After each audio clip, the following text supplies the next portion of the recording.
Vamos a orar. Dios nuestro, este pueblo que tú has reunido aquí, Señor, viene delante de tu presencia para adorarte. Solo tú mereces nuestra adoración, nuestra alabanza, porque solamente tú eres digno.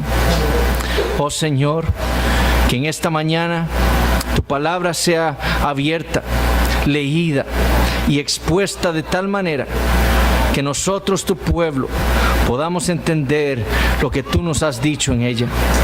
Que hoy nosotros podamos decir verdaderamente, tú nos has hablado. Padre, consuela nuestros corazones, nuestras almas.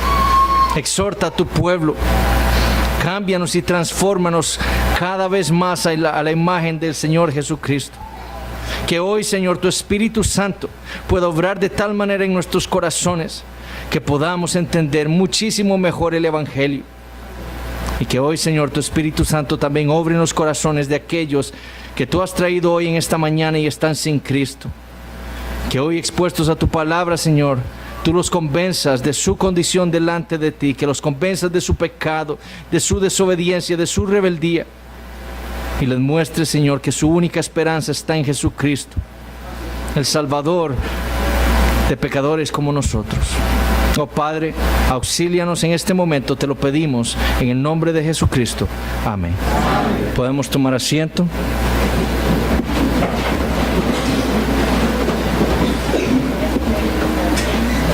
Abrimos nuestras Biblias en el libro de Apocalipsis.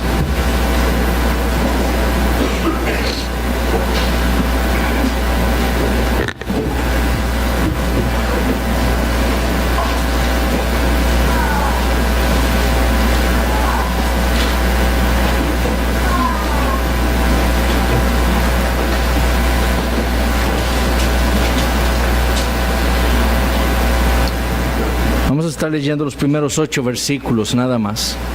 Apocalipsis 1, del 1 al 8. Así dice la palabra del Señor. La revelación de Jesucristo que Dios le dio para manifestar a sus siervos las cosas que deben suceder pronto, y la declaró enviándola por medio de su ángel a su siervo Juan, que ha dado testimonio de la palabra de Dios y del testimonio de Jesucristo y de todas las cosas que ha visto. Bienaventurado el que lee y los que oyen las palabras de esta profecía y guardan las cosas en ellas escritas, porque el tiempo está cerca. Juan, a las 7 iglesias que están en Asia, gracia y paz a vosotros del que es y que era y que ha de venir, y de los 7 espíritus que están delante de su trono, y de Jesucristo, el testigo fiel, el primogénito de los muertos y el soberano de los reyes de la tierra, al que nos amó y nos lavó de nuestros pecados con su sangre, y nos hizo reyes y sacerdotes para Dios su Padre. A él sea gloria e imperio por los siglos de los siglos. Amén. He aquí que viene con las nubes, y todo ojo le verá, y los que le traspasaron, y todos los linajes de la tierra harán lamentación por él. Sí, amén. Yo soy el alfa y la omega, principio y fin, dice el Señor, el que es y que era y que ha de venir, el Todopoderoso. La semana pasada iniciamos nuestro estudio del libro de Apocalipsis. Y lo que hicimos fue empezar con una introducción al libro, que, como les dije la semana pasada, sería o va a ser de gran importancia para nosotros para poder interpretar y entender todo lo que vamos a estar estudiando en los próximos años. El domingo pasado vimos 2 de los 7 puntos que les dije que íbamos a estar estudiando en esta introducción. El primero de ellos, si ustedes recuerdan, vimos una descripción general del libro, que, como dijimos la semana pasada, trata de un libro de literatura apocalíptica, epistolar y profética. Es decir, que el libro de Apocalipsis es al mismo tiempo un apocalipsis, una revelación, una carta, la carta a las 7 iglesias en Asia, y una profecía. Su propósito, como dijimos, era proveerle consuelo a la iglesia en medio de un mundo malo. Y haciéndolo explicando el tema central del libro, que, como dijimos la semana pasada, era exponer al Señor Jesucristo y su gloria y su grandeza por sobre todas las cosas.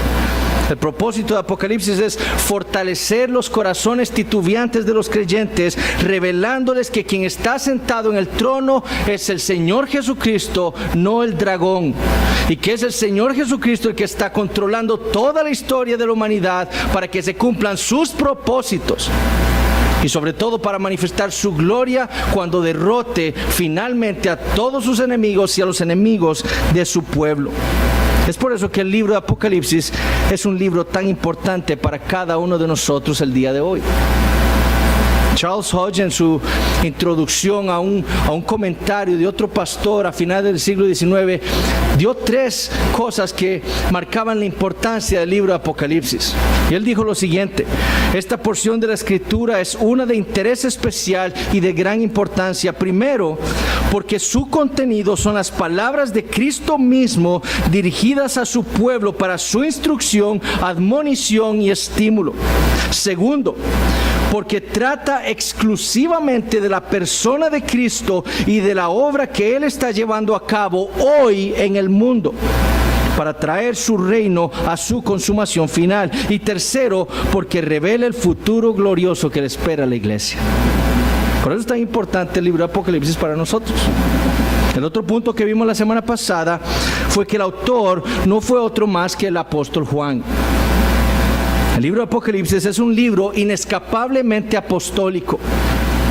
Y eso lo sabemos no solo porque el autor, como dijimos la semana pasada, no necesitó ponerse ningún calificativo a la par de su nombre cuando le escribió a estas iglesias, para que ellas supieran quién le estaba escribiendo. Nada más dijo Juan, y las iglesias sabían que era Juan el apóstol, sino que también fue el testimonio de la iglesia primitiva. Hombres como Justino Mártir, Ireneo, Tertuliano, Clemente de Alejandría, que vivieron en los primeros siglos de nuestra era, todos dieron testimonio de que quien había escrito el Apocalipsis fue el apóstol Juan. Sin embargo, como también vimos la semana pasada, no debemos olvidar nunca que finalmente el autor de Apocalipsis es Dios. Fue Dios quien escribió este libro. William Hendrickson dijo: en el análisis final, el libro está fundamentado en la revelación especial directa. Tuvo su origen en la mente de Dios. Fue Dios quien preparó y formó el alma del apóstol Juan para que fuera capaz de recibir esta gloriosa profecía. Fue Dios quien le dio esta visión. El Dios que inspiró todas las escrituras para que todas ellas fueran teospiradas, o sea, que salieran de la boca de Dios, es también el autor del Apocalipsis.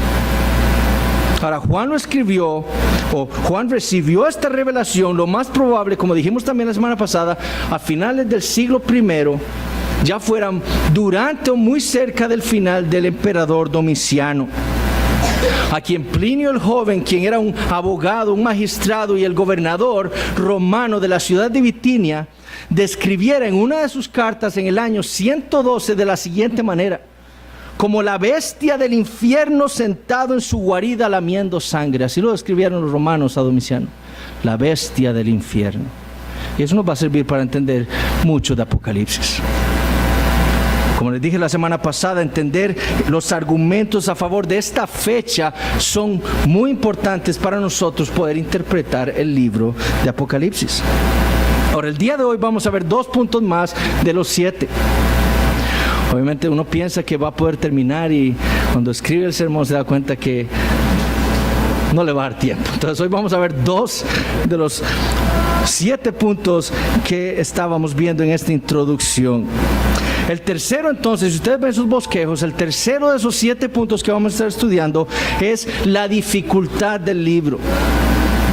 Y la pregunta que queremos contestar es la siguiente: ¿por qué es que nos es tan difícil entender el libro de Apocalipsis? ¿Por qué es tan difícil el libro? Y lo primero que quiero que veamos es que una de las dificultades del libro es su género literario. Nosotros en el siglo XXI, en Occidente, estamos acostumbrados a leer narrativas, a leer revistas informativas, a leer periódicos. Algunos crecimos leyendo ciencia ficción.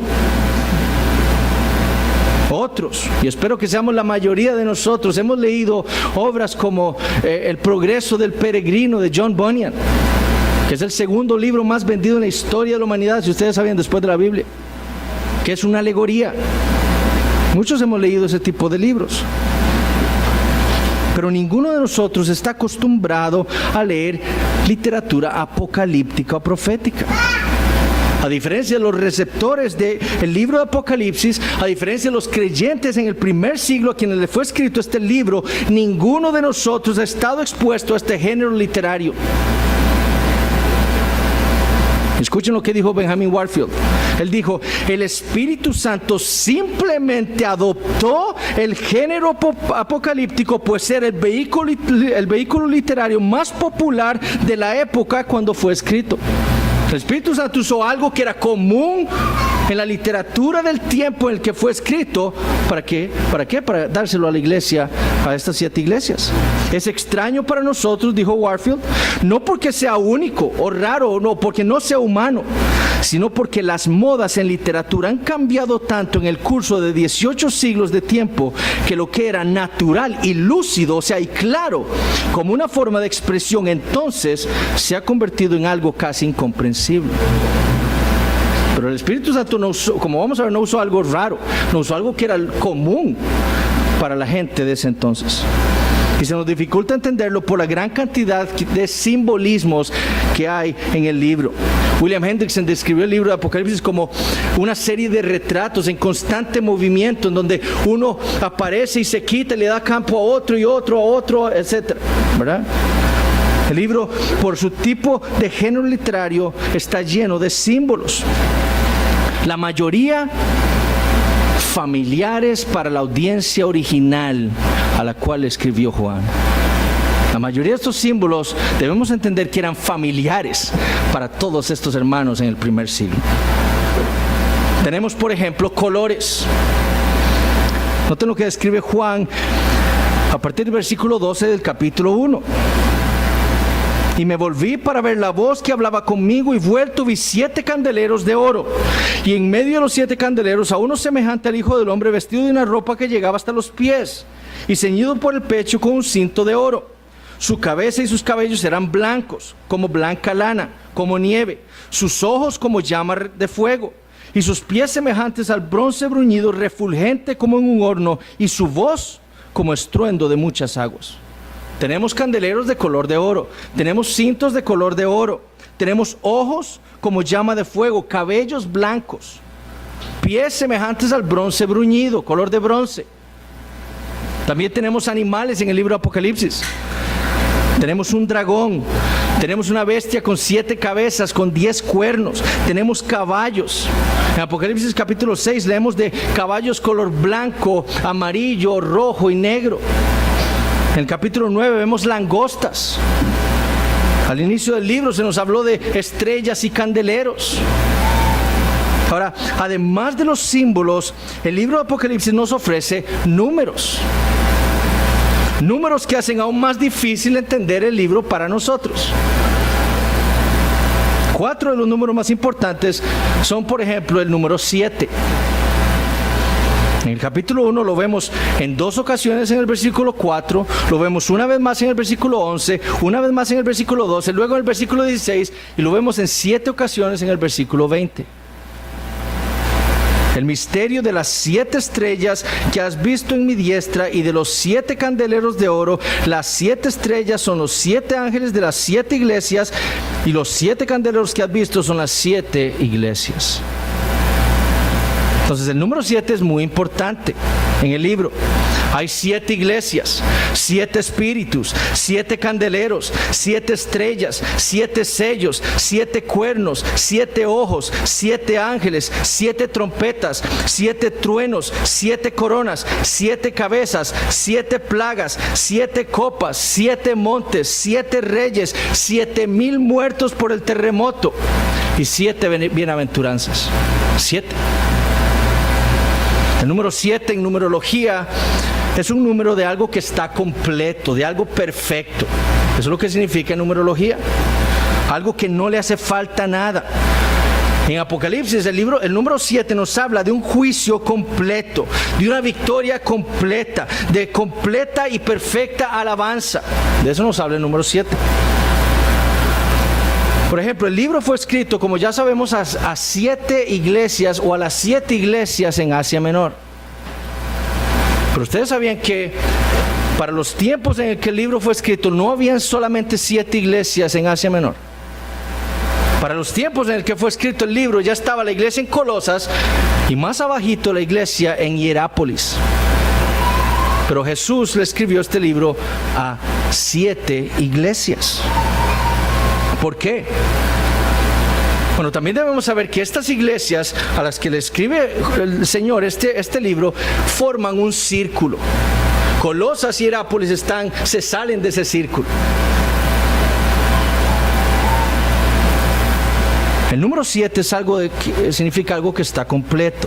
Bueno, ese número y ese círculo que forman las iglesias, o en las que estaban distribuidas esas iglesias, nos dan a entender a nosotros, o el Señor nos está dando a entender a nosotros, que este libro no fue dado exclusivamente a esas iglesias en Asia Menor, sino a todos los creyentes a todo lo largo de toda la historia de la humanidad hasta la segunda venida de Cristo. Es a todos al que Dios nos escribió este libro, y por eso 7 iglesias. El libro, por ejemplo, habla de los 7 espíritus de Dios. Bueno, Dios, sabemos todos que Dios es una Trinidad. No hay 7 espíritus de Dios. Hay un espíritu de Dios, el Espíritu Santo. ¿Por qué 7 espíritus? Bueno, porque el libro está haciendo referencia al Espíritu Santo como una persona perfecta y plena en sí misma, que no necesita nada, que no carece de nada de la divinidad. Él es completa y perfectamente Dios. Por eso habla de los 7 espíritus. Otro de los números importantes en Apocalipsis es el número 3, que obviamente nos hace referencia ¿a quién? A la Trinidad. Y lo hace no solo en forma de decirnos 3, sino también en la manera de organizar tripletas a lo largo del libro. En el capítulo 1 lo vemos en repetidas ocasiones. Y escuchen los primeros 3 versículos. Y recuerden que Apocalipsis fue un libro que fue escrito para ser leído, para ser escuchado. Entonces escuchen los primeros 3 versículos. La revelación de Jesucristo que Dios le dio para manifestar a su siervo las cosas que deben suceder pronto.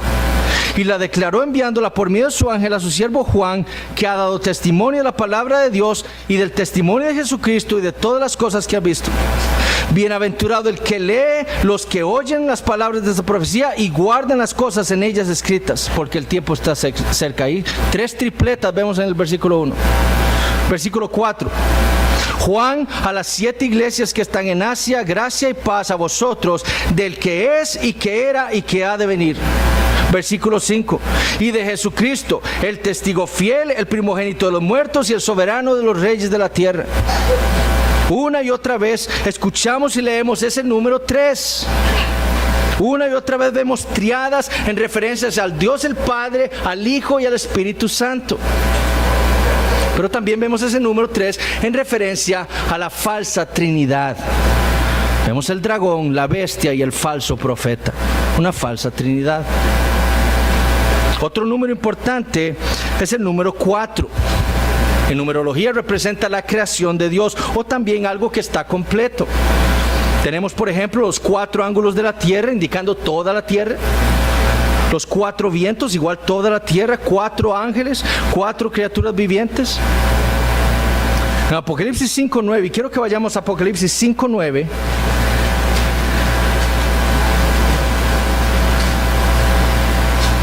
Dice: y cantaban un nuevo cántico diciendo: digno eres de tomar el libro y de abrir sus sellos, porque tú fuiste inmolado y con tu sangre nos has redimido para Dios de todo linaje y lengua y pueblo y nación.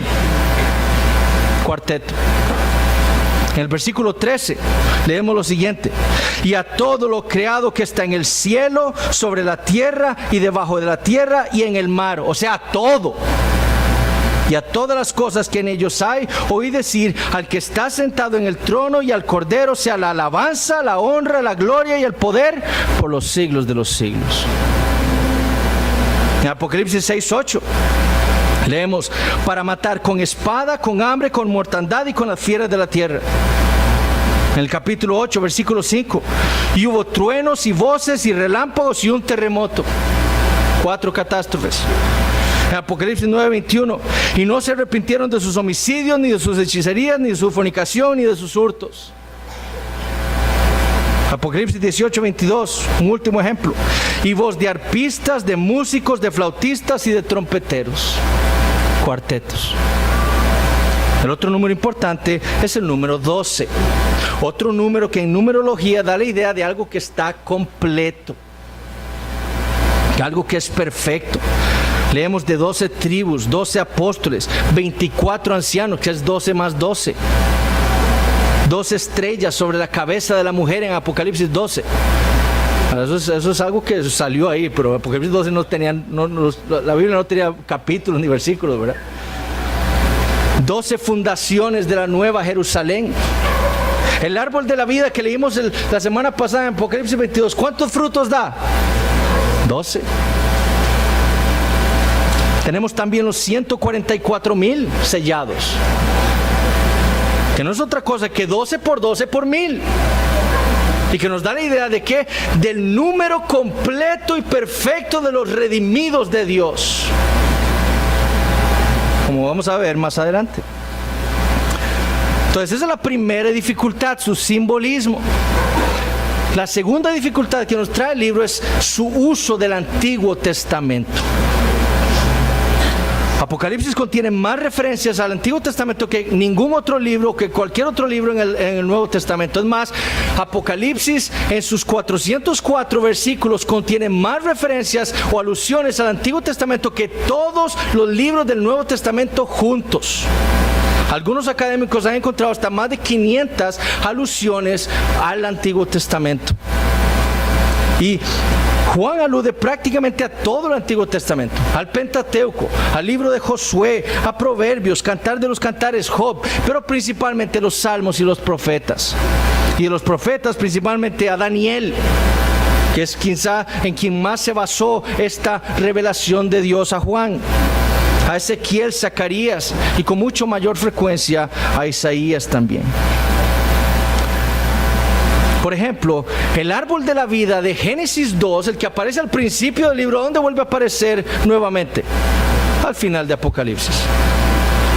La serpiente antigua que engañó a Eva, la vemos nuevamente haciéndole guerra a la mujer en Apocalipsis 12. Las bestias de Daniel capítulo 7 llegan a componer la bestia de Apocalipsis capítulo 13. Leemos en uno de los mensajes de Cristo a las iglesias el nombre de una mujer llamada Jezabel. Ahora, lo más probable es que esa mujer no se llamara Jezabel. ¿Quién le iba a poner ese nombre a una hija? Entonces, Jesús está haciendo referencia al Antiguo Testamento, a una Jezabel que conocemos todos en el Antiguo Testamento. ¿Para qué? Para que su audiencia entendiera quién era esa mujer y lo que estaba haciendo. Ahora, lo que hace Juan al usar el Antiguo Testamento es universalizar, como dijo Bill en su comentario, todas las referencias del Antiguo Testamento. Es decir, lo que el Antiguo Testamento aplica a Israel, en Apocalipsis se le da un sentido mucho más amplio. Por ejemplo, en Éxodo 19:6, Dios le dio el título a Israel de reino de sacerdotes. Y Juan lo aplica en Apocalipsis 1:6 a la iglesia, diciéndoles que Él nos hizo un reino y sacerdotes. En Zacarías 12:10, el profeta habla del lamento por el Mesías de parte del pueblo de Israel, a quien habían traspasado, dice Zacarías 12:10. Y Juan lo aplica a la iglesia, en Apocalipsis 1:7. Diciendo, y todos los linajes de la tierra harán lamentación por él. En el Antiguo Testamento era solo Israel, pero ahora todos los linajes de la tierra. Las plagas de Egipto que vemos en Éxodo, que fueron solo para Egipto, Juan las aplica universalmente en Apocalipsis 8 y Apocalipsis 16. Los 3 años y medio que sería la tribulación de Israel en el Antiguo Testamento, en el libro de Daniel, capítulo 7, versículo 25 y 12:7. Juan universaliza esos 3 años y medio a la iglesia como el verdadero Israel. Las hojas en Ezequiel 47:12 que servirían de medicina para Israel, Juan las usa y las aplica a la iglesia en Apocalipsis 22:2 para la sanidad de las naciones. Los postreros días del libro de Daniel, capítulo 2, versículo 28, se convierten en pronto en el libro de Apocalipsis. dando a entender que lo que estaba lejos para el profeta Daniel está pronto a suceder o está ocurriendo en el momento, en los tiempos de Juan.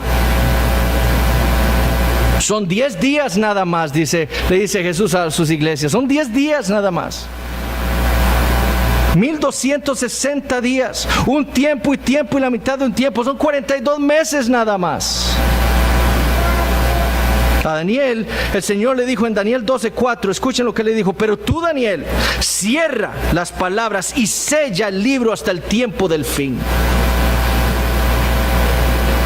Pero a Juan le ordenó lo siguiente en Apocalipsis 22:10: no selles las palabras de las profecías de este libro, porque el tiempo está cerca.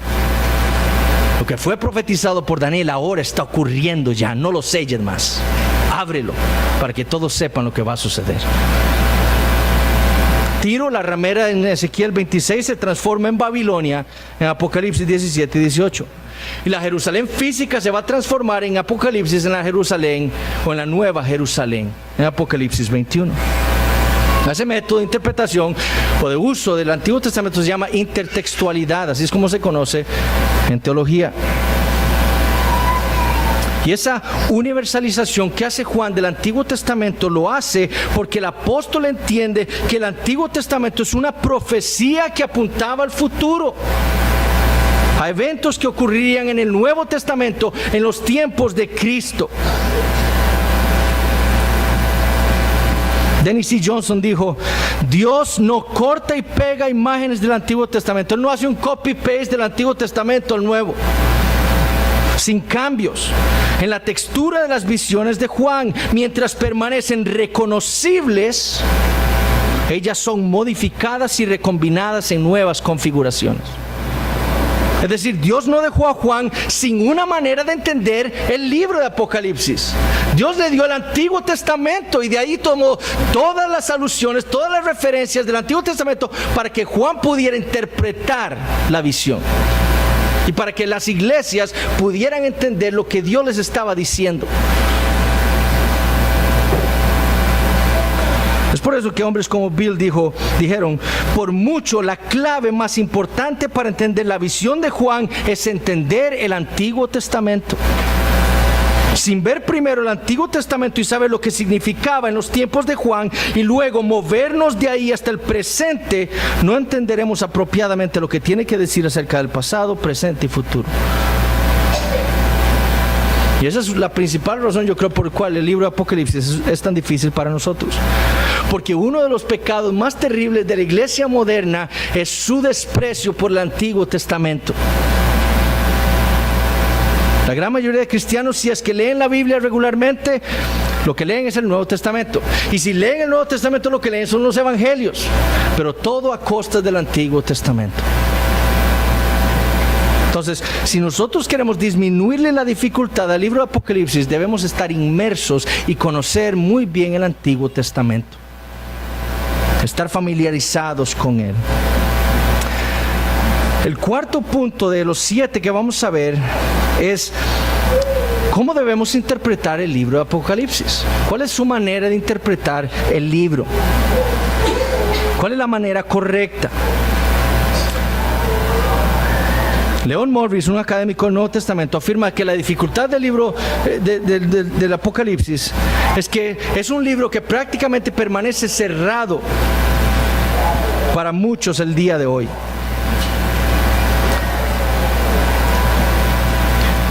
Y yo creo que esto ha ocurrido, que nosotros no entendemos Apocalipsis porque nos han enseñado a entenderlo o a leerlo como si fuera un horóscopo. Para que nosotros logremos entender o que nos explique cada detalle de lo que va a suceder justo antes del final. Y así es como lo leemos, como un horóscopo. Tratando de encontrar todas las piezas de ese rompecabezas del futuro. Antes de que Cristo venga, cuando está el anticristo, ¿quién será? Como decía un académico, vamos al libro de Apocalipsis con el periódico al lado, viendo dónde encontramos los eventos que ocurren en nuestro tiempo en Apocalipsis. Buscando cosas en los símbolos de Apocalipsis que son relevantes única y exclusivamente para nosotros. Vemos helicópteros militares donde Juan vio langostas. Vemos microchips que se le colocan a la gente debajo de su piel donde Juan vio nada más marcas. Vemos tanques de guerra donde Juan vio caballos. Buscamos nombres específicos de hombres cuyos nombres sumen el número 666 en nuestro tiempo, cuando Juan nada más habla de que ese número es el número de hombre. Mucha de la culpa la tenemos nosotros mismos. Somos nosotros los que compramos y vamos a ver películas como Dejados Atrás, de Hal Lindsey. Hemos sido nosotros los que hemos sensacionalizado el libro de Apocalipsis. Y un comentarista escribió esto: Juan está escribiendo una carta pastoral para referirse al problema inmediato de sus lectores. Esto es lo que estas iglesias estaban enfrentando. Y dice él, no un rompecabezas para lectores más tardíos. Nuestro punto de partida para interpretar el libro debe ser, como dijo Dennis Johnson, nuestra confianza de que Dios ha dado este libro no para confundir, no para aterrorizar, ni para dividir a su pueblo, sino para darnos luz, para revelarnos las fuerzas invisibles y los secretos de su invencible plan. Pero nosotros vemos Apocalipsis como que Dios nos está ocultando las cosas, nos ha hecho las cosas más difíciles a nosotros, y ese no es el propósito de Apocalipsis. Entonces, ¿cómo debemos interpretarlo el libro? Siendo un libro apocalíptico, un libro de tipo simbólico, entonces cada persona, cada evento, cada cosa que aparece en las páginas del libro debe ser leído como un símbolo. Por eso les hablé de Jezabel. Ahora, todos esos símbolos pueden ser obvios para nosotros, o por lo menos obvios para los lectores originales de la carta. O pueden tener su fundamento más probablemente en los profetas del Antiguo Testamento. Y esto lo voy a decir más adelante, pero quiero enfatizar esto ahora. Si nosotros leemos algún símbolo en Apocalipsis y el libro no nos dice a nosotros el significado de ese símbolo, lo mejor que debemos hacer es ir al Antiguo Testamento para ver cómo el Antiguo Testamento le dio el significado a ese símbolo, para entenderlo. Los números, por ejemplo, eso es sumamente importante, deben ser entendidos consistentemente a lo largo de todo el libro de una manera simbólica y no literal. Consistentemente, porque se trata de un libro simbólico. Ahora, ¿cómo sabemos que debemos interpretar el libro de Apocalipsis de una manera simbólica? Bueno, porque eso es lo que afirma el libro en el versículo 1 del capítulo 1. El libro de Apocalipsis, en el primer versículo, iniciando el libro, nos dice cómo debemos interpretar el libro. La semana pasada vimos en Apocalipsis 1:1 esa palabra que se traduce en nuestra versión como y la declaró. Yo les dije la semana pasada que también podía traducirse y la comunicó o la significó, le dio el significado. Fue usado en el griego clásico para dar a entender esto, dar una señal. ¿Okay? Juan usa ese mismo término en griego en sus evangelios para referirse a los milagros de Jesús.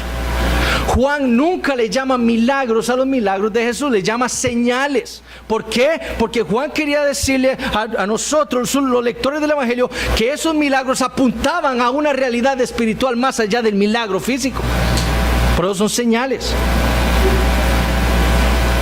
Bueno, Apocalipsis 1:1, Juan está usando ese término, la declaró, que es el término semaino en griego, en alusión al pasaje en Daniel capítulo 2. Versículos 28 y 29, y luego en el versículo 45, en el cual la Septuaginta, que es la traducción griega del Antiguo Testamento en hebreo, usa ese término que usa Juan en Apocalipsis 1 en el mismo sentido en que la usa él aquí en Apocalipsis. Escuchen nada más lo que escribió el profeta Daniel 2:28. Pero es Dios hablándole a Nabucodonosor. Pero hay un Dios en los cielos, el cual revela los misterios. Es Dios el que revela los misterios, que los da a conocer. y él ha hecho saber al rey Nabucodonosor lo que ha de acontecer en los postreros días. He aquí tu sueño y las visiones que has tenido en tu cama. Estando tú, oh rey, en tu cama, te vinieron pensamientos por saber lo que había de ser en lo porvenir. Y el que revela los misterios de Dios te mostró lo que ha de ser. Te mostró lo que ha de ser. De la manera que viste que del monte fue cortada una piedra, no con mano, la cual desmenuzó el hierro, el bronce, el barro, la plata y el oro. El gran Dios ha mostrado, ese es el mismo término, y la declaró. Ha mostrado, la ha comunicado, el gran Dios le ha dado el significado al rey lo que ha de acontecer en lo porvenir. Y el sueño es verdadero y fiel su interpretación. Es decir, lo que Dios le dio al rey Nabucodonosor, ese sueño, esa visión, Dios mismo se la comunicó a Nabucodonosor. Él mismo le dio el significado a Nabucodonosor. Ahora, ¿por qué? ¿Por qué era necesario darle significado a esa visión que recibió Nabucodonosor de parte de Dios? Bueno, porque eran símbolos. Y como dice Daniel 2:45, debía ser interpretada simbólicamente. Con ese uso en Apocalipsis 1:1 de ese mismo término, en alusión a Daniel capítulo 2, debe hacernos entender a nosotros que la manera de interpretar todo el libro de Apocalipsis es simbólicamente, no literalmente, sino simbólicamente. Algunos dicen, por ejemplo, que Apocalipsis debe interpretarse de manera literal, a menos que uno sea forzado a leerlo simbólicamente. Sin embargo, lo contrario es lo que presupone el libro. Lo contrario es lo que dice Jesucristo en el versículo 1 del capítulo 1. Que Apocalipsis debe ser interpretado simbólicamente, a menos que el libro nos force a nosotros a decir o a interpretarlo literalmente. Debemos interpretarlo simbólicamente.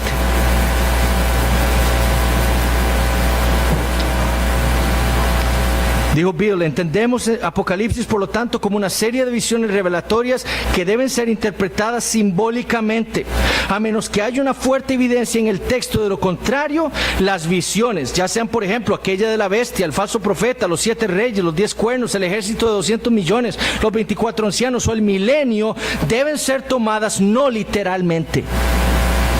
Esto no significa que ellas no tengan significado o una referencia histórica, sino que su significado debe ser encontrado simbólicamente. Otra cosa que debemos entender es que el propósito de las profecías era más un propósito ético y no cronológico. Es decir, cuando Dios dio profecías en el Antiguo Testamento, en su gran mayoría no eran para hablarnos a nosotros o hablar al pueblo de Israel acerca del futuro. En su gran mayoría eran exhortaciones para el pueblo de Israel. ¿Para qué? Para una vida ética.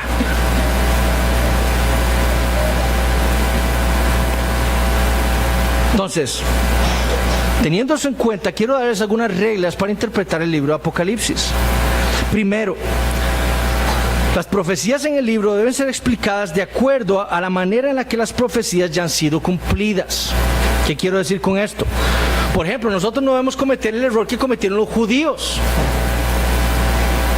que con las profecías con respecto a Israel como simiente de Abraham, ellos creían que se iban a cumplir literalmente en el pueblo físico de Israel. Nosotros debemos entender que Pablo y todo el Nuevo Testamento nos dicen a nosotros que la simiente espiritual de Abraham era el verdadero Israel, y era en ese pueblo, en esa simiente de Abraham, en la que se cumplirían todas las promesas de Dios. Segundo, debemos entender que el propósito de las profecías, como les dije, no era anticipar la historia futura. No era permitirles ver la cronología del orden de los eventos que sucederían al final del tiempo, sino el propósito era mantener activa la fe de los creyentes. Para eso era que Dios daba profecías. Tercero, los símbolos no deben entenderse aparte del sentido en el que fueron dados. Por ejemplo, en el libro de Apocalipsis se nos da el significado de los candeleros o de las estrellas. Bueno, si el libro nos da el significado de ciertos símbolos, entonces debemos interpretarlos consistentemente como el mismo libro los interpreta. Pero si el significado no es evidente para nosotros y el libro no nos dice qué significan esos símbolos, entonces lo mejor que debemos hacer es, como les dije, ir al Antiguo Testamento y cuidarnos de no inventar significados en la Escritura. Cuarto, las porciones doctrinales de la Escritura controlan la interpretación de las porciones proféticas. Especialmente las doctrinas del Nuevo Testamento deben controlar la interpretación de profecías no cumplidas aún. Por ejemplo, vamos a ver en un momento esa enseñanza de los dispensacionalistas que hacen una diferencia entre Israel físico y la iglesia. Ellos dicen que el pueblo de Dios es el pueblo de Israel físico y que las promesas de Dios son para él, pero que como ellos un día rechazaron al Mesías, entonces Dios se volvió, hizo un plan B para irse con los gentiles y salvar a la iglesia. Después Dios va a raptar a la iglesia y después va a tratar nuevamente con el pueblo de Israel. ¿Por qué verlo así si el Nuevo Testamento dice que el verdadero Israel de Dios, en el Nuevo Testamento, los profetas de Dios dijeron que el verdadero Israel era la iglesia? Quinto, debemos diferenciar entre lo que debe ser entendido literalmente y lo que debe serlo espiritualmente. Y ser consistentes con esa interpretación.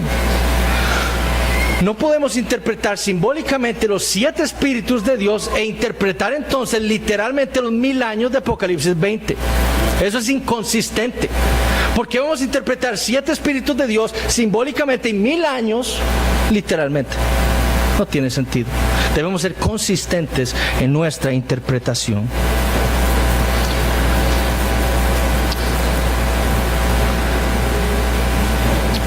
Ahora, con estas reglas, quiero mostrarles 4 maneras en las que a lo largo de la historia de la iglesia se ha interpretado el libro de Apocalipsis.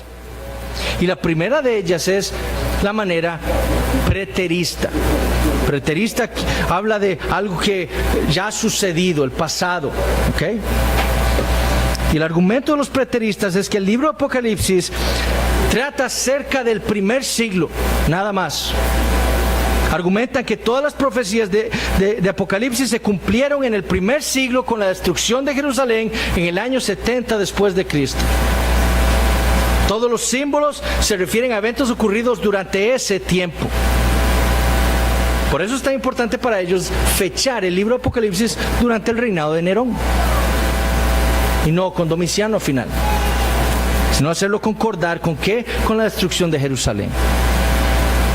Ahora, el problema de interpretar el libro de Apocalipsis de esa manera preterista, viéndolo solamente como que todo se cumplió en el primer siglo, es que hacemos del libro algo totalmente irrelevante para la iglesia después del primer siglo.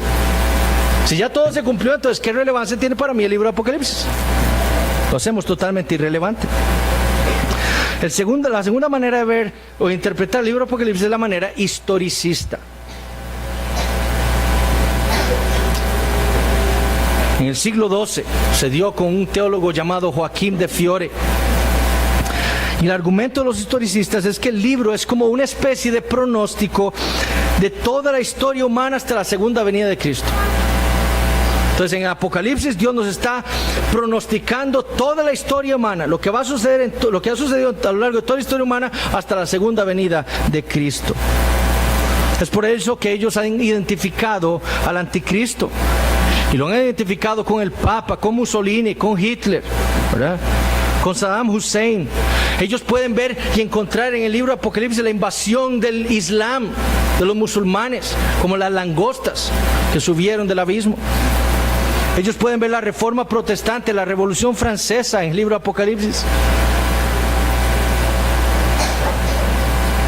Las 7 cartas a las iglesias, para los historicistas, representan las 7 dispensaciones de la iglesia. Jonathan Edwards él creía que él estaba entre la 6ª y la 7ª copa, por ejemplo. Jonathan Edwards es un gran teólogo del siglo XVIII. Ahora, el problema con los historicistas o con esta manera de interpretarlo es que Cada uno de nosotros entonces tendría que ir a Apocalipsis a ver en qué época del libro o en qué parte del libro estamos nosotros para ver qué tan cerca estamos o no de la venida de Cristo. Así no fue como el Apocalipsis nos fue dado. La tercera manera de interpretarlo es la manera futurista. Y es quizás el método más popular de interpretar Apocalipsis. El argumento es que a partir de Apocalipsis capítulo 4, el libro tiene que ver exclusivamente con los eventos que se van a dar en el futuro, inmediatamente antes de la segunda venida de Cristo. Muchas iglesias no predican más allá de Apocalipsis capítulo 3.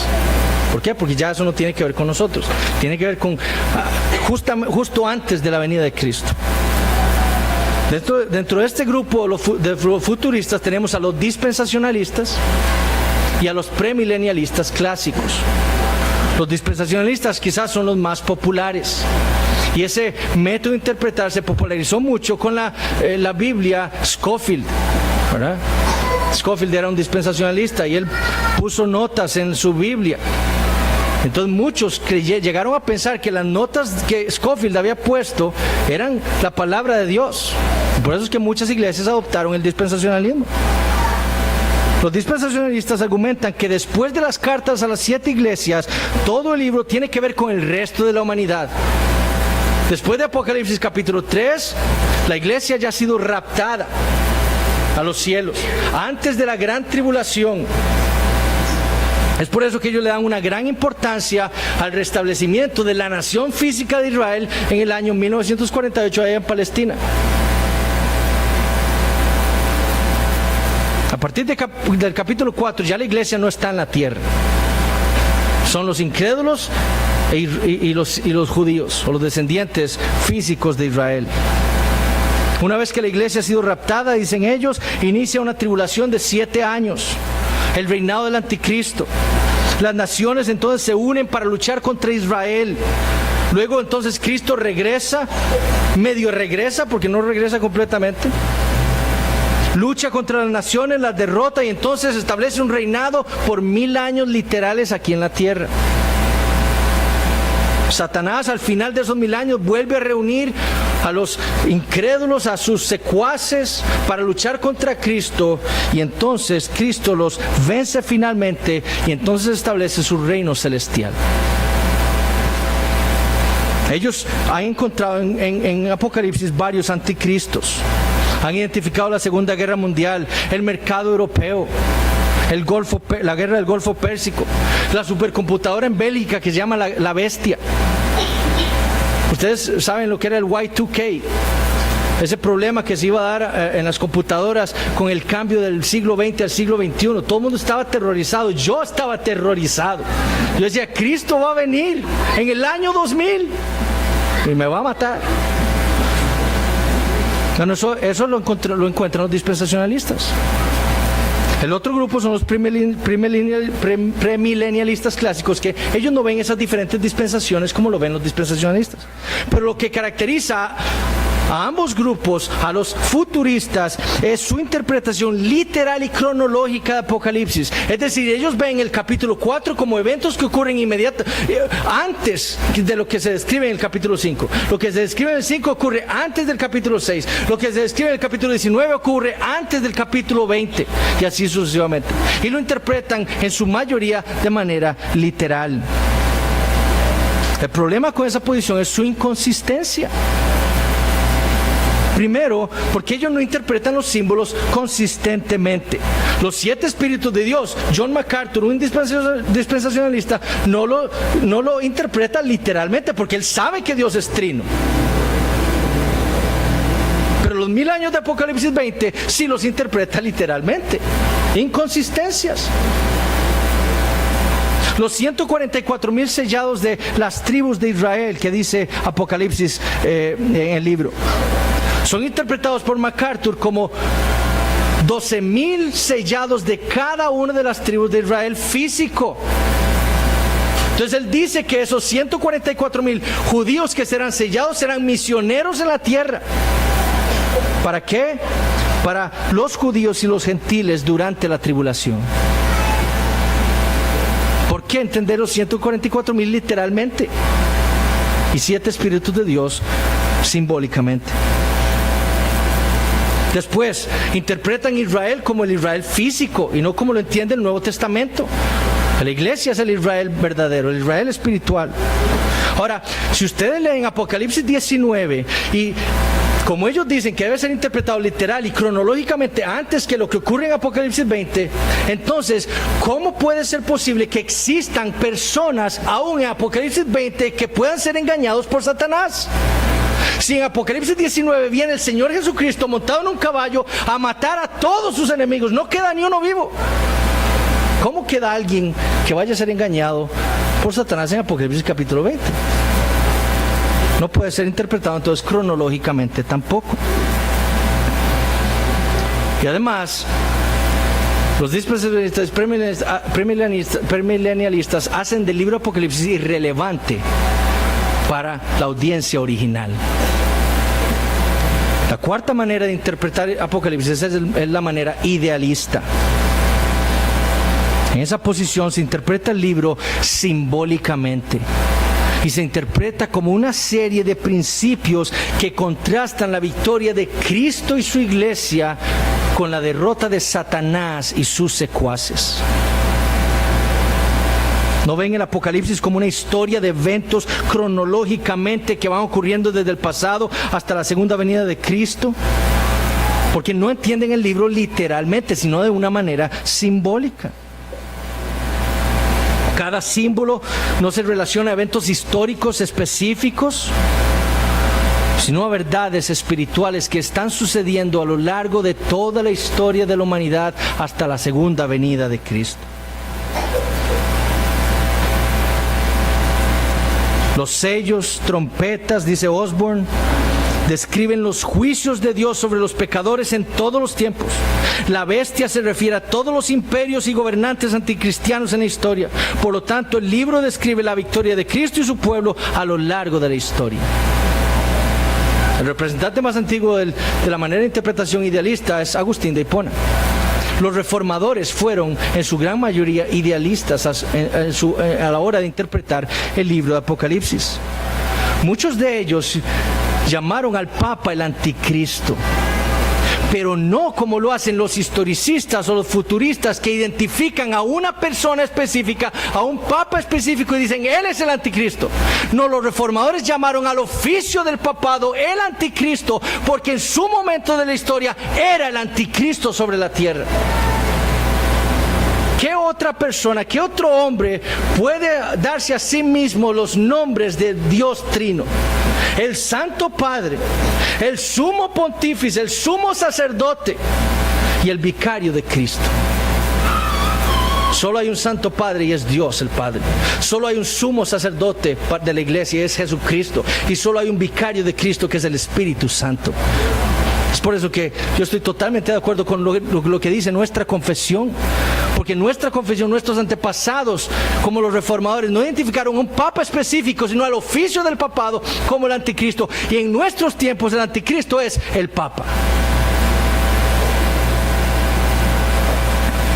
Sam Waldron en nuestros tiempos es un idealista. Él diría que él es un idealista modificado. William Hendrickson, Anthony Hoekema, que es, si ustedes pueden, les recomiendo el libro de la Biblia y el futuro, es muy bueno.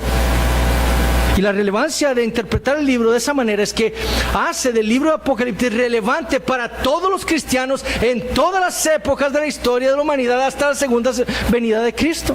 Por eso es que lo vamos a interpretar así, porque es más consistente, es la manera más consistente de interpretar el libro. Ahora, ¿en qué es lo que quiero que meditemos el día de hoy acerca de todo esto que hemos visto? ¿Cómo deseo que apliquemos a nuestra vida lo que hemos escuchado en esta mañana? Bueno, mi deseo es que entendamos y que estemos totalmente convencidos de que uno de los atributos de la Escritura es su perspicuidad, es decir, su claridad. La Biblia, mis hermanos, es clara. Desde Génesis a Apocalipsis, la Escritura nos habla a nosotros con claridad. Escribió Robert Raymond: El propósito de toda esta actividad de parte de Dios fue revelar sus caminos y sus obras de una manera comprensible a aquellos a quienes su revelación llegó originalmente. Él habló y escribió con el propósito de ser entendido. Los profetas, apóstoles e inclusive Jesús mismo dirigieron sus mensajes a todas las personas y nunca los trataron como pigmeos intelectuales que eran incapaces de entender nada de lo que ellos dijeron. Ese es el testimonio de la Biblia.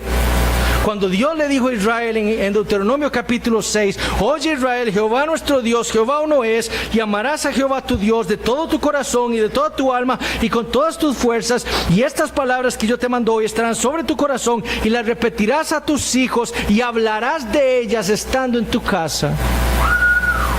Dios le estaba diciendo a Israel, mis palabras son claras y por lo tanto usted puede enseñarle a sus hijos estas palabras y puede comentarlas en su casa porque son claras y fáciles de entender. En el Salmo 1 David dijo, bienaventurado el varón, y más adelante dice que en la ley de Jehová está su delicia y en su ley medita de día y noche. ¿Por qué puede meditar de día y noche en la palabra? Porque es clara y entendible. En el Salmo 19, el testimonio de Jehová es fiel que hace sabio al sencillo. Salmo 119, 130, la exposición de tus palabras alumbra, hace entender a los simples. Entonces, si hay algo de lo que nosotros debemos estar convencidos el día de hoy es con respecto a la claridad de cada uno de los libros de la Biblia, incluyendo Apocalipsis, incluyendo Daniel, incluyendo Ezequiel. Todos esos libros son palabra de Dios y debemos estar convencidos de su claridad para nosotros. La semana pasada me contaba mi mamá ella estaba en un colegio de monjas y me contaba cómo las monjas le decían a ellas que nunca leyeran Apocalipsis. Las exhortaban y les metían temor para que no leyeran Apocalipsis. Bueno, le repito la cita de Dennis Johnson. El punto nuestro de partida debe ser nuestra confianza de que Dios ha dado este libro, así como toda la Biblia, no para confundir, ni para aterrorizar, ni para dividir a su pueblo, sino para darnos luz, para revelarnos las fuerzas invisibles y los secretos de su invencible plan. Ese es el propósito de la Biblia.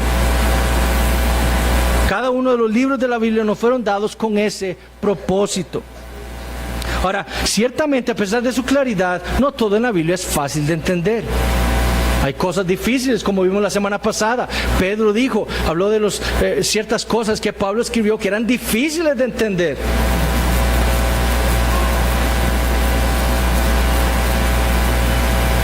Y esas cosas son difíciles en primer lugar por causa de nuestro pecado. Ustedes saben qué es lo que hace difícil nuestro entendimiento de la Biblia, nuestro pecado. Es por causa de nuestro pecado que nosotros no podemos entender perfectamente a Dios. Martín Lutero dijo en su libro La esclavitud de la voluntad, pero si muchas cosas aún permanecen difíciles para muchos, esto no se origina en la oscuridad de las Escrituras. ¿Por qué? Pues son claras, sino de nuestra propia ceguera. Segundo, no todas las cosas en la Biblia nos son claras a nosotros, precisamente porque nosotros no buscamos interpretarlas como Dios quiere que las interpretemos. Dios nos ha escrito a nosotros usando diferentes tipos de géneros literarios. Y lo que Dios quiere es que interpretemos su palabra dependiendo del género literario en el que Él nos habló. Pero el Apocalipsis se nos hace difícil, no es tan claro para nosotros. ¿Por qué? Porque lo leemos literalmente, cuando debe ser interpretado, como Él dijo en Apocalipsis 1:1, simbólicamente. Y la Biblia es clara en cuanto a muchas cosas, hermanos. La Biblia es clara en cómo es que nosotros debemos vivir como cristianos. Muy clara. La Biblia es clara en cuanto a cómo es que nosotros debemos vestir, cómo es que nosotros debemos hablar, cómo es que nosotros debemos comportarnos. Pablo dice a los Efesios, en Efesios capítulo 4, no como los gentiles, así no es como debemos vivir, así no es como debemos comportarnos. Ellos andan en la vanidad de su mente, sino conforme a la verdad que está en Jesús, sino conforme a la Biblia. Así es como Dios desea que nosotros vivamos. La Biblia es clara en lo que Dios desea, o cómo es que Dios desea que nosotros vivamos en la iglesia. Que seamos miembros de una iglesia, que vivamos ahí para servirle a nuestros hermanos para la gloria de Cristo. La Biblia es clara en cómo es que nosotros debemos vivir como esposos y esposas. Nadie podrá llegar en el día final y decirle al Señor: Dios, yo no sabía cómo es que tú querías que yo viviera como esposo o como esposa. Porque para eso Dios nos dio su palabra. Y era claro en sus instrucciones para nosotros como esposos o esposas. La Biblia es clara en cuanto a cómo es que Dios quiere que nosotros seamos como padres. Cómo Dios quiere que instruyamos a nuestros hijos. No como el mundo, sino como Dios lo dice en su palabra. La Biblia es clara en cómo Dios quiere que nosotros vivamos como hijos. Cómo quiere que nos relacionemos con nuestros padres con respeto, que los honremos. Y la Biblia también es clara en cómo es que Dios quiere que nosotros vivamos como siervos, como trabajadores. Es clara. Todos los aspectos de nuestra vida están claramente expuestos en la palabra de Dios, de cómo es que Dios quiere que nosotros vivamos. ¿Por qué no vivimos entonces como deberíamos? Porque no conocemos bien la Biblia. Ustedes saben por qué Dios nos habló a nosotros por símbolos. Ustedes saben por qué Dios usó géneros literarios como Apocalipsis, las profecías, símbolos. ¿Por qué?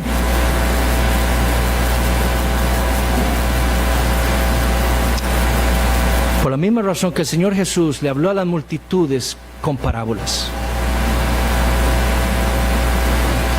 Cuando sus discípulos le preguntaron al Señor: Señor, ¿por qué les hablas con parábolas?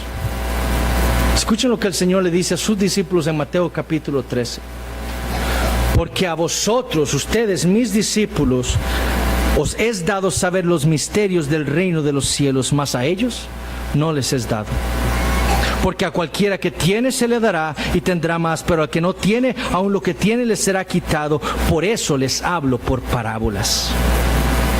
Porque viendo no ven, oyendo no oyen ni entienden. Y después el Señor Jesucristo procede a citarles las palabras del profeta Isaías en Isaías capítulo 6. Aquel mensaje que Isaías, después de haber sido comisionado por Dios de llevarle ese mensaje divino a los hermanos, a sus hermanos israelitas, Dios le dijo lo siguiente, y Jesús cita sus palabras: de oído oiréis y no entenderéis, y viendo veréis y no percibiréis. ¿Por qué razón? Porque el corazón de este pueblo se ha engrosado, y con los oídos oyen pesadamente, y han cerrado sus ojos para que no vean con los ojos, y oigan con los oídos, y con el corazón entiendan, y se conviertan, y yo los sane.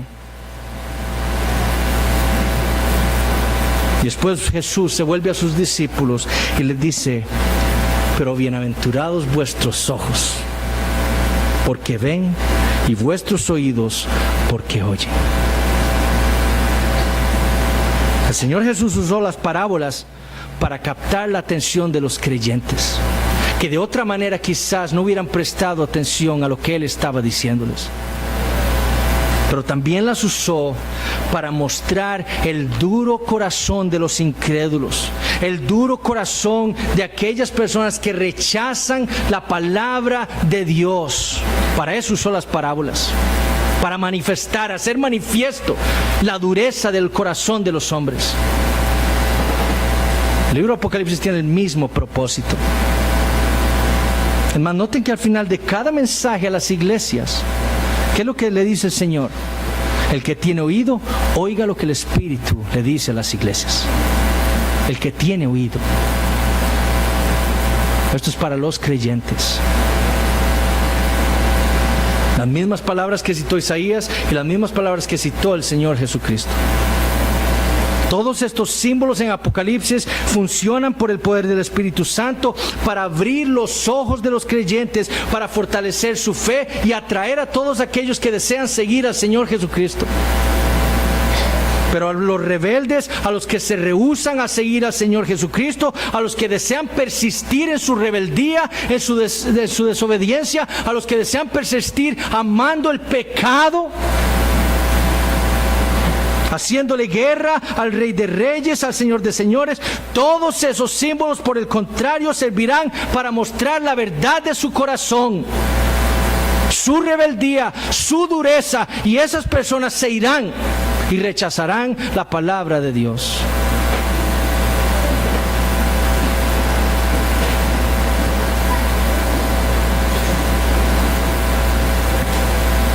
Si usted que nos acompaña el día de hoy aquí aún no conoce personalmente al Señor Jesucristo,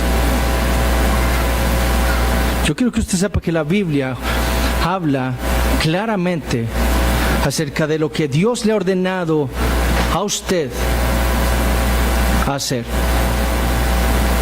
Claramente Dios le ha hablado a todos los hombres a que dejen de hacerle guerra a Él, a que dejen de vivir una vida de rebeldía a su palabra, a que dejen el pecado, a que dejen de seguir la corriente de este mundo, porque esa vida no les va a llevar a nada bueno. Por medio de todos los símbolos que Dios nos ha dejado en el libro de Apocalipsis, Dios le está mostrando a usted lo que le va a suceder a todos aquellos que, a pesar de saber y entender que el juicio de Dios está por venir sobre todos los hombres por causa de su pecado y su rebeldía a su palabra, persisten en rebelarse contra Él. Lea Apocalipsis 19. El Señor Jesús vendrá como un guerrero para destruirlo a usted si usted persiste en su pecado, si usted persiste en vivir una vida de desobediencia, haciéndole guerra al Señor de señores, a quien lo creó a usted y le dio su palabra para que usted la obedeciera. No persista en su rebeldía, no persista entonces en su desobediencia, no persista en hacerle guerra a Dios. Humíllese más bien delante del Señor. Mientras hay tiempo, humíllese. Reconozca su pecado contra el Señor, clame a Él por su misericordia, por su gracia para su vida. Él le dará ojos para ver, Él le dará oídos para oír, Él le dará un corazón para que usted se convierta a Él, corra a Él, para que usted entonces sea sanado por el Señor. Vaya al Señor en arrepentimiento y fe. Crea y confíe únicamente en ese Salvador que Dios le ha dado al mundo pecador, en el Señor Jesucristo. Crea en Él. Usted formará parte de los 144,000 sellados, de todo el pueblo que Jesucristo ha redimido, y estará con Él en la eternidad, no en el infierno, como estarán todos los rebeldes, sino en el cielo, junto al Cordero, por siempre. Oremos. Padre, te damos gracias, Señor, por el tiempo que nos has permitido para estudiar el libro de Apocalipsis. Gracias, Señor, por todas estas cosas que hemos estado estudiando del libro, por haber leído tu palabra. Y te pedimos, Señor, que lo que hemos visto en esta mañana sea de beneficio para nosotros, tu pueblo. Sobre todas las cosas queremos, Señor, que lo que hemos escuchado sirva para que cada uno de nosotros quiera vivir una vida de total sacrificio a ti, una vida de completa devoción a ti, de completa obediencia.